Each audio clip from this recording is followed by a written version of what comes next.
After 4 years, the FIFA World Cup, the pinnacle of football tournaments, has finally arrived. Officially beginning in 1930, this worldwide tradition has united fans from all walks of life in their unwavering devotion to their home nations and regional favorites. Qatar is this year's host country. In 2010, despite all odds, the country won the bid to host the 2022 World Cup, making history as the first Middle Eastern country to host the World Cup. There have been controversies surrounding the country for the past 12 years, and this FIFA World Cup has the potential to be the most controversial in the tournament's history. Many different issues, such as allegations of corruption, migrant workers, LGBT rights, and others, have become the center of controversy. Even the former FIFA president Sepp Blatter recently said that Qatar is a mistake. In this video, we'll delve even further into the controversies that have arisen. First, bribery and corruption. FIFA's selection process for 2018 and 2022 host cities began in 2010. All nations outside of UEFA reached an agreement to withdraw from bidding for the 2018 World Cup. Therefore, no UEFA countries submitted bids to host the 2022 FIFA World Cup. Instead, Australia, Japan, Qatar, South Korea, and the United States competed. Ultimately, 14 votes to 8 put Qatar ahead of the United States in the race to host the 2022 Men's World Cup.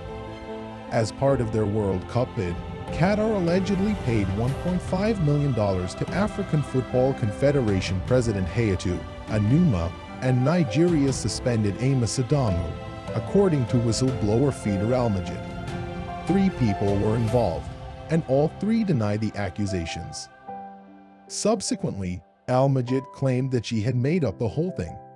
But after that, she claimed in November 2014 that she was forced to drop the charges due to threats to her safety and the inability to afford legal counsel.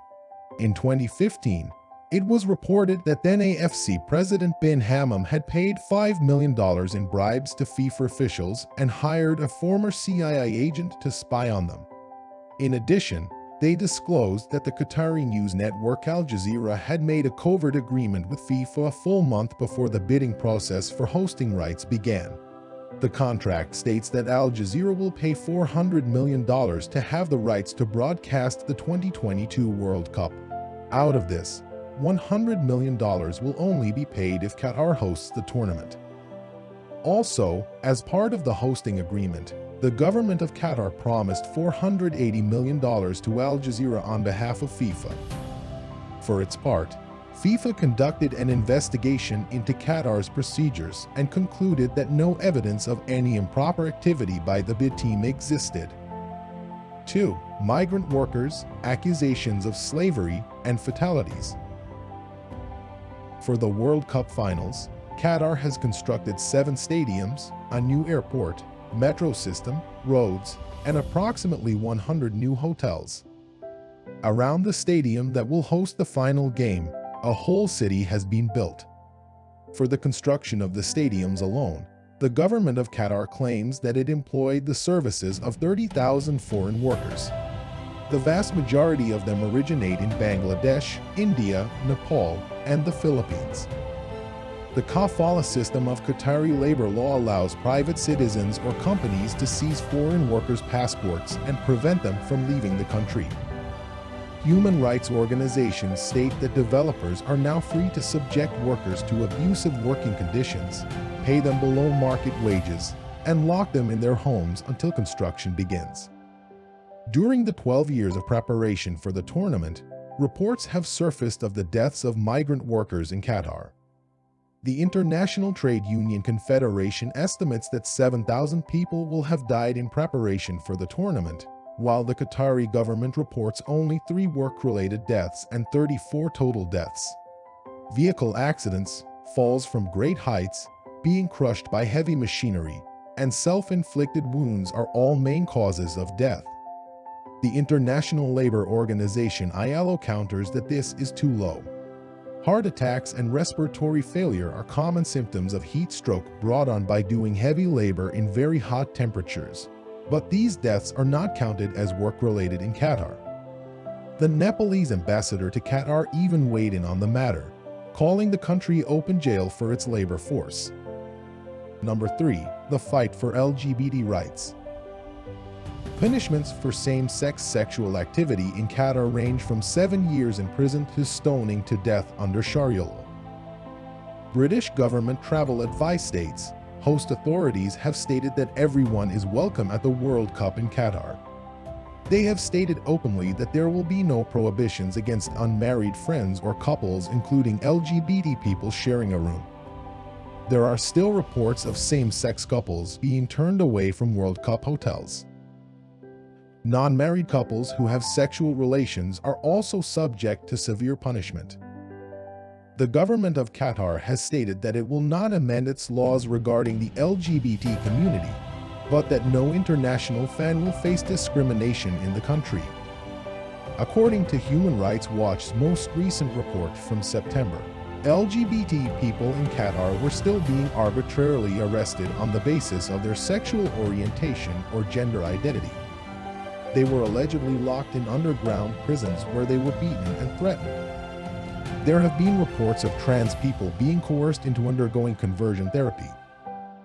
Gary Lineker, along with prominent footballers from England, Wales, and Australia, have expressed concern for the rights of LGBT people in Qatar.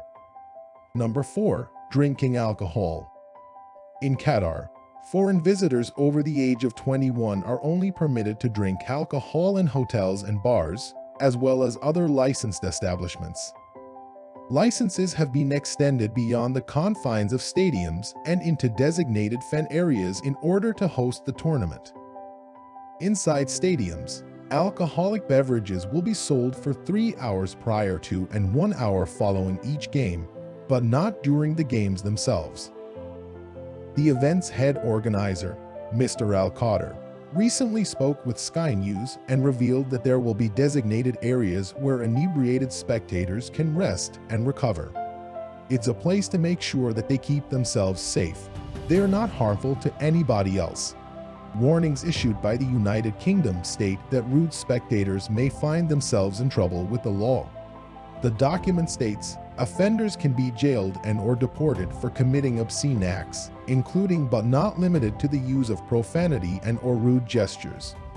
Exercise extreme caution when interacting with law enforcement and government officials.